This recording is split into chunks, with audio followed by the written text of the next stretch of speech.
practicing E minor bar shape. So you already know how to position your ring and pinky finger. And perhaps you've noticed how your muscle memory kicks in when you place your ring finger and the pinky just follows. Being a guitarist, the muscle memory is one of your best friends. And the good news is that the muscle memory develops super fast. That's why repetitive exercises are great. Practice on chords or melody a few times, and you'll notice how your fingers start to move automatically. Now, to play the full E minor bar shape, we first grab the open E minor shape on the 7th fret. Start with your ring finger and then let your pinky join in the correct place.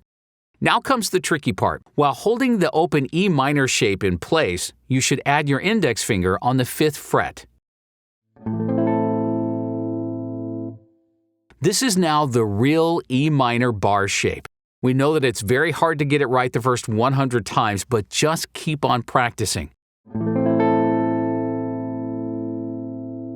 It's very common to accidentally mute some or all of the strings, but remember the hints from level 1.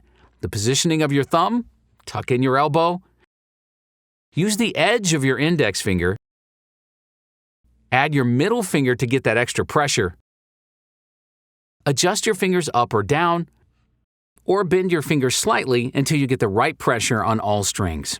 Try to get a good natural grip and keep adjusting your position and grip until you start getting one or more of the strings to ring out clearly. You'll be amazed by how fast it will improve. A very good exercise is to simply slap your index finger to the fretboard like this while holding the open E minor with your ring and pinky. Then strum all strings to see which are clear and which are not. Release your index finger and repeat this pattern until you feel tired in your hand. You can repeat this exercise as much as you want until you feel more comfortable with your index finger on the fretboard.